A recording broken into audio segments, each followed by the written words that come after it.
她曾是东汉开国皇帝的年少时代最渴望而又最不可企及的明珠，最终在男人的拼杀绝罚中抱得美人归。她以最清雅的情怀让出后位，最终在男人17年的浪漫守护后给了他正位。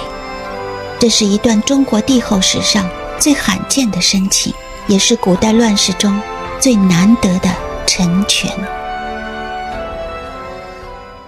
大家好，欢迎收看本期的风流志浮生寺，士官当作金枝玉，娶妻当得阴丽华的丽华篇。为什么叫丽华篇呢？因为在中国历史上竟然有3位以绝世美貌闻名的女子都叫丽华，她们分别是汉光武帝的皇后阴丽华、北周武帝的皇后杨丽华，以及陈后主的宠妃张丽华。今天我们要讲的是阴丽华。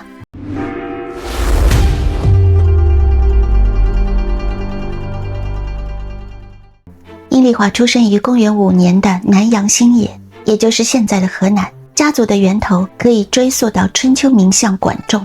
相传管仲的七世孙管修受封于楚地阴，于是以封地为姓，阴氏之名从此而来。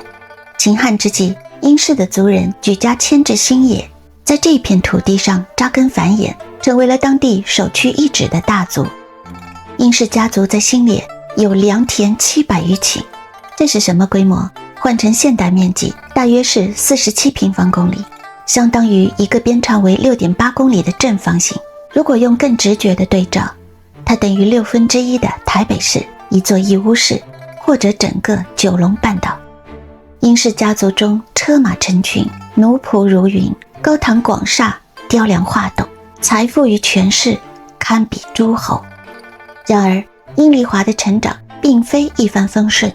7岁那年，父亲阴禄骤然离世，家庭失去了主心骨，幸而阴氏富甲一方，家族有所寄托。母亲邓氏聪慧，抚育了5个孩子。阴丽华从小姿容高雅，容貌出众，很早便在南阳一带声名远扬，成了当地许多士族子弟心中最理想的佳人。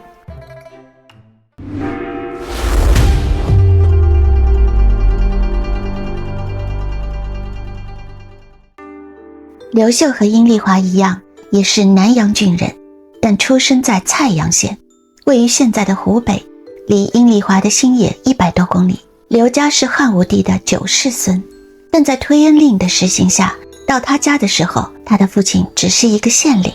这里要解释一下推恩令。在汉武帝之前，诸侯王基本遵循嫡长子继承，封国被完整的传给同一个人，家族力量可以延续累积，和后来英国贵族的长子继承制极为相似。领地被完整的传给了长子或顺位男性继承人，家族能稳稳保存好几代。而推恩令颁布后，诸侯王被允许把封国同时分给了几个儿子，其实就是把分地碎片化。这就向法国贵族的均分继承制靠拢，一代分2代分，分地越分越小，家族的实力也一代代的被削弱。也就是说，嫡长子继承制是代代累积，推恩或平均继承制会代代消耗。这也是为什么英国贵族能在财力、政治影响力与世代延续上始终远胜于实行均分制的法国贵族。推恩令让刘家的爵位被一刀刀切下来之后，到了刘秀的父亲这一代，就只能做个地方县令了。刘秀9岁时，做县令的父亲去世，家中靠薄田度日。大哥刘秀生性豪爽好勇，喜欢结交四方游侠，有着领袖气势。而刘秀则性格温厚寡言，当时还只是个埋头种地的少年，也因此常被兄长取笑。刘秀有一位姐姐嫁入了阴家，双方算有一层姻亲，但他在新野的时候也只是耳闻阴丽华的美貌，便心生仰慕，那种心境更像寒门少年遥望名门闺秀，就如同普通粉丝仰望一位气质高贵、出身豪门的林志玲。王莽大汉后，为了控制汉室宗亲，他一边给他们发俸禄送口粮，一边鼓励他们去学儒家经典，其实就是提醒他们乖乖读书，不要造反。也正是趁着这股东风，刘秀得以进入国家最高学府，长安太学，专攻尚书。大学里人才云集，他在这里扩大了见识与人脉，但他的生活并不宽裕。为了维持学费，他和同学合资买驴出租，还卖涂上蜂蜜的中草药贴补生活，是中国历史上最早的勤工俭学学生之一。正是在此期间的某一天，他看到当时叫执金羽的一种官职的帅尉出巡，仪表森严，威风赫赫，心中一动，便道出了后来传颂了2000年的那句话：士官当作执金羽，娶妻当得阴丽华。刘秀的长安太学经历就像一个出身普通但有背景的青年，凭当时的政策加分去了台北、清华或者香港大学进修，结识精英人脉，边打工边读书，为未来的事业铺路。但是因为大城市的物价房价都太贵了，刘秀在3年求学期间虽然大开眼界，但也因为经济压力，最终返回湖北老家。几年后，王莽暴政激起天下大乱，刘秀的兄长刘演本就对王莽代汉极度不满，便率先揭竿而起。刘秀也在兄长的带领下卷入了这场改天换地的局势。短短数月，兄弟2人，尤其是大哥刘演，军功卓越，声望日盛。刘秀也从一介布衣变成人人注目的英雄。就在这段风头最盛的时期，他终于如愿与阴丽华正式定亲。但天下的风云变化得太快，定亲不久，另一位汉室宗亲刘玄被拥立上台，是为更始帝。造反的绿林军之所以选刘玄，只是因为刘演的功劳、声望与号召力太大，反而让他们担心，所以他们特地找出了这位同宗旁支，把他推到皇位上，好压住刘演的风头。更始帝一继位，就清楚自己在威望与才能上都远不如刘演，心中自然生出卧榻之侧的忌惮。因此，在更始元年处理刘演部属的争议时，他抓住机会，将为了替下属据理力争的刘演直接冤杀。一登基，最能干、最有声望的人物往往先被除掉，而刘演这位实际上最能掌握局势的大哥，也瞬间从棋盘上被抹掉。早已看出端倪，并提醒过兄长要防范更始帝的刘秀，此时不得不选择自保。于是他立刻与死去的兄长划清界限，不但对更始帝赔笑谢罪，还将刘演草草下葬，低调处理。更始帝固然除掉了最忌讳的对手，但心里也明白此事有点理亏，再加上刘秀确实立下了军功，于是他一手绝杀，一手安抚，封刘秀为破卢大将军、武信侯。刘秀为了表明自己对丧兄之痛毫无芥蒂，就在热笑之中迎娶了那位年少时便倾慕的女子阴丽华。那一年他19岁，刘秀29岁。人生最得意的2件事，出将封侯时洞房花烛夜，竟在大哥遇害后的短短10日里一起落在了他身上。但此时若再问他，士官当作执金羽，娶妻当得阴丽华，美否？他的感悟必定已是截然不同。俗话说得好，不怕皇上杀，就怕皇上惦记。暂时躲过一劫，并不意味着从此高枕无忧。就像刘备在青梅煮酒之后，提心吊胆的怕曹操对自己下手，拼命寻找飞鸟投林的机会，刘秀也是如此。他全力以赴，悄悄地打点一切，只求尽早接到外人，离开皇帝的眼皮子底下。因为更始帝对他的感情始终混杂着军事上的依赖、能力上的忌惮，以及杀兄之仇的隐患。刘演被赐死后，刘秀的每一步都如履薄冰。他明白，唯有尽快地远离洛阳这个政治漩涡，才能真正安全。于是当刘秀在婚后3个月如愿受到了外调命令，前往安抚河北驻郡时，他几乎以逃命般的速度启程，看似容忍，实则孤身犯险。临行前，他只能将阴丽华送回新野娘家。新婚短短3个月的夫妻就此离别，谁知再见时，早已物是人非。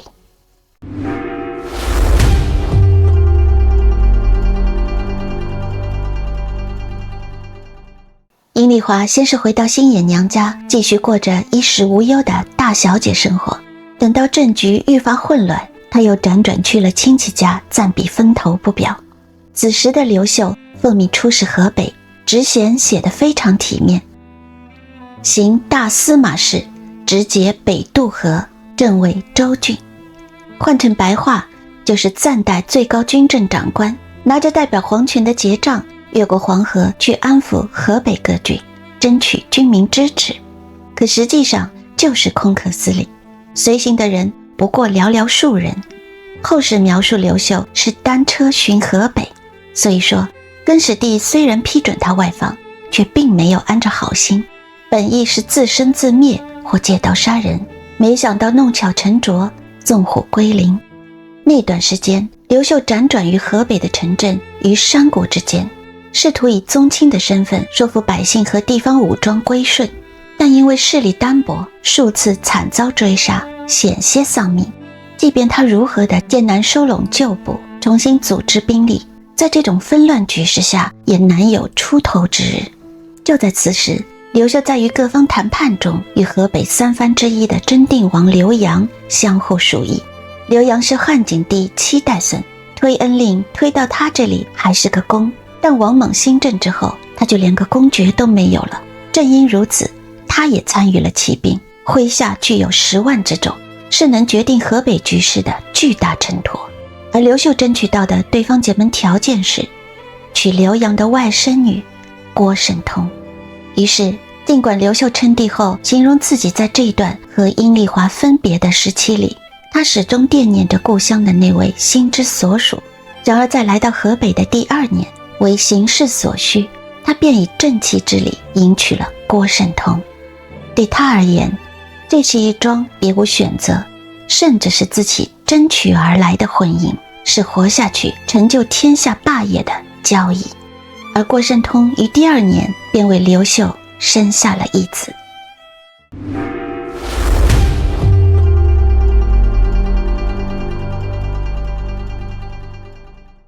公元25年，刘秀在河北奋战仅2年，便凭借着郭圣通舅舅刘阳的鼎力支持，扫平群雄，掌握北方军政大权。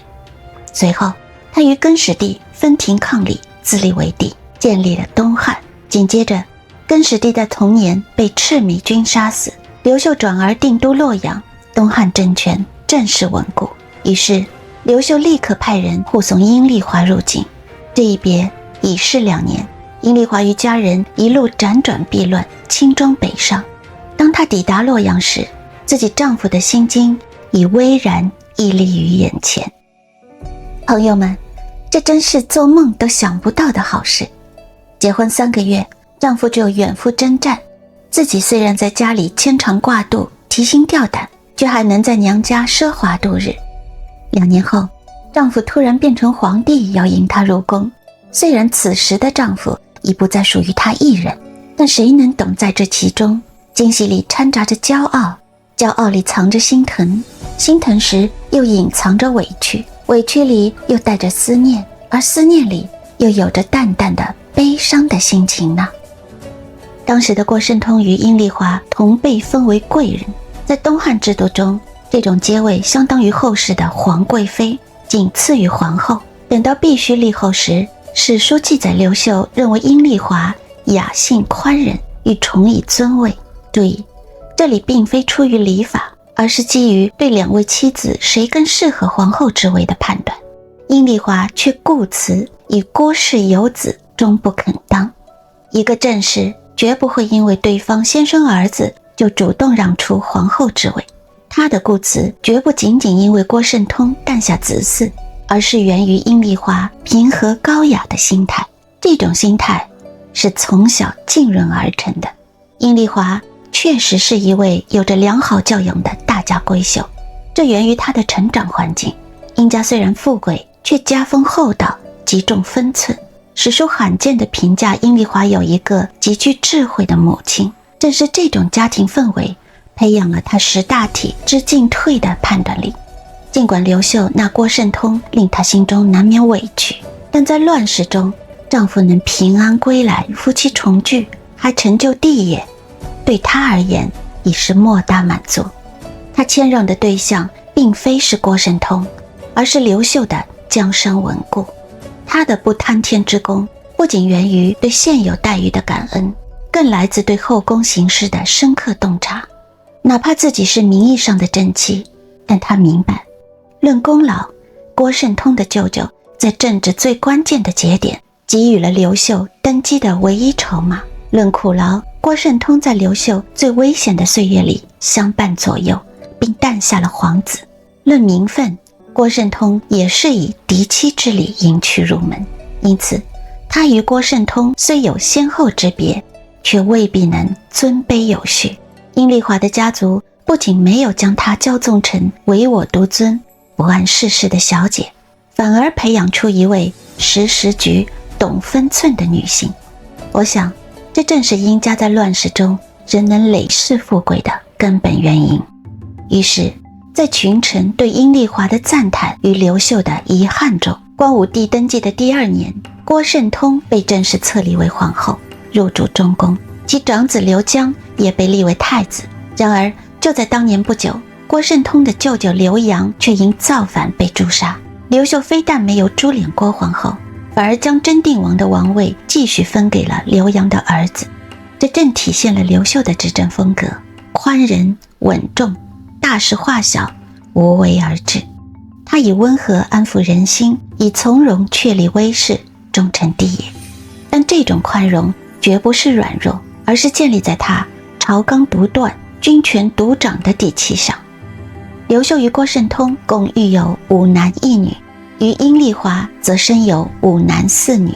从子嗣来看，尽管在后宫中阴丽华更得宠，但郭圣通在成为皇后之后，又接连生育5名子女，也算是雨露均沾。至于娘家造反而皇后无恙，不仅彰显了光武帝强大的心胸，也从侧面说明了郭圣通本人在当时的确没有任何可指摘之处。然而，战乱的阴影并未完全散去。9年之后，荆棘之地突发叛乱，阴丽华的母亲与弟弟在动乱中不幸遇害。这件事强烈打击了阴丽华。为安慰爱妾，刘秀在追悼殷氏母子的诏书中提到：我在身份微贱之时娶了殷氏，因征战长期别离，幸而得以团聚。本来殷贵人理应立为皇后，只因她坚决辞让，如今才列于妾室之位。其字字情深，几乎将自己的心事昭告天下。郭皇后还在位，在如此公开而正式的场合下说出这些话，说明刘秀在此之前就已萌生废后的念头。甚至可以说，自9年前阴丽华故辞以来，刘秀对后妃的位辞始终无法心满意足。此时的郭圣通已然失宠，是毫无疑问的。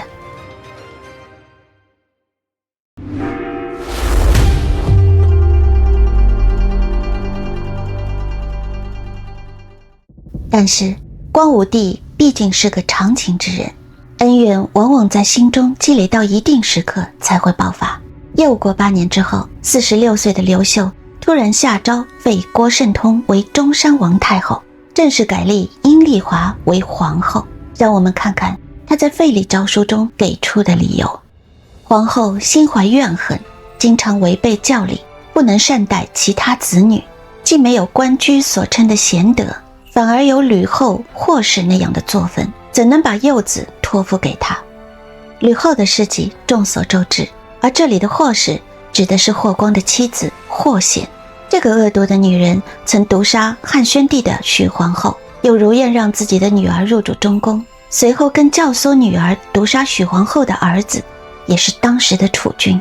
这样的狠辣心性，等我下一次单独讲她，各位保准会气得咬牙切齿。眼下的光武帝并非暴虐之主，他的为人与施政一向偏于平和，也正因如此，他用屡祸之风来形容一位皇后，在当时已是极其严重的指控，绝不是随口而发。诏书里提到的不仅是皇后失德失范，更暗示她可能专权，甚至危及皇嗣安全。具体郭圣通到底做了什么，我们已无从得知，但刘秀在看似平静的证据下突然抽刀断水，显然他认为当时的郭圣通已经不在控制之下。一旦哪天自己西去，阴丽华和他5个儿子的安危是他不得不考虑的事情。郭圣通被废后，虽然失去了中宫之位，却没有像许多废后那样被幽禁或诛杀，他只是移居北宫。郭氏家族因废后事件反而受到了安抚性质的封赏，刘秀甚至亲临郭岳母的葬礼悼念。在中国封建史上，这样不杀不囚的废后几乎绝无仅有。后世有人站在道德高地，责备光武帝废郭立殷是有失甚德，但这种酸腐之论不足以掩盖事实。我所看到的是一位思虑周到、温柔体贴的帝王，用体面而有力的方式保护自己的妻儿。他既不喜新厌旧，也没有捧高踩低，更没有因为皇后当下的失德而抹杀对他曾经的情谊。历史上不要说没有这样的皇帝，单论男人，这样的品格都是难得的珍宝。之后，郭圣通的长子，当时的储君刘江，也立刻主动请辞太子之位，这也是题中应有之意。但刘秀并未马上答应，原因很明显，废后的影响力太大，若再废太子，势必引发更大的政治动荡。直到2年后，因为刘江的坚持，刘秀才勉强同意将他转封为王，而阴丽华的儿子刘庄则顺理成章地成为了新的太子，最终继承大统。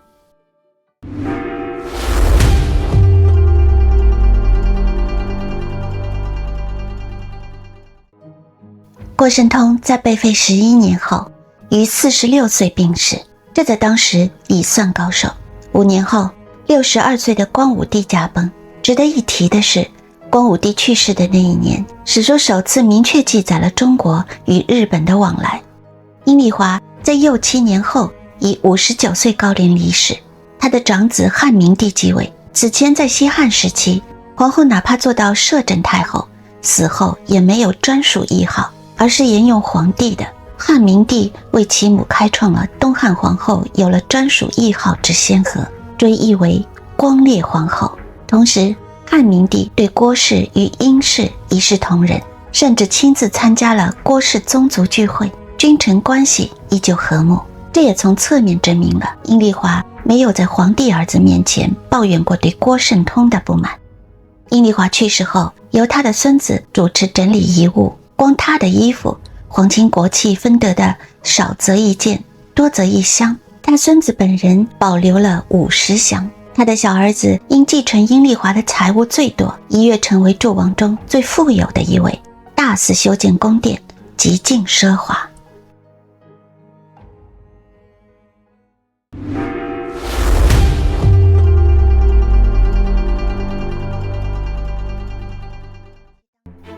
2000年前的那句士官当作执金鱼，娶妻当得阴丽华，诉说着刘秀的浪漫和专情。然而我觉得真正稳固这段关系的，并不仅仅是阴丽华的美貌与出身，更是她在乱世中始终保持着性情与分寸。在权力不容真爱，后宫难容深情的中国历史里，能稳稳地同时成就帝后和爱人双重身份的夫妻组合，光武帝与阴丽华几乎已是极致。此外，阴丽华的家族本就富可敌后，仆役如云，但史书却将她写成了节俭的典范。这里的节俭并不是百姓眼中的那种粗茶淡饭、粗布麻衣。作为皇后，她的日用、车驾、服饰等级要符合制度，绝不可能真的过清苦日子。整个东汉200年间，外戚与后族的势力之盛，女主干政之频，实属前所未见。几乎每一代皇帝都要经历一次外戚把持朝政或太后临朝的风暴。史官之所以将她塑造成节俭贤后，是因为这种形象更符合她入选的贤后传里的端庄守度不夺权的理想模板。在一个外戚轮番专权、后族不断干政的时代，阴丽华这一脉没有介入政治，没有兴风作浪，这本身就是一种贤德。欢迎您观看本期的《风流志浮生寺》，今后我会同时继续日本战国和中国的历史的讲述，欢迎您的点赞、评论和订阅，您的支持将是我最大的动力。谢谢，让我们下一次在风流中再次相见。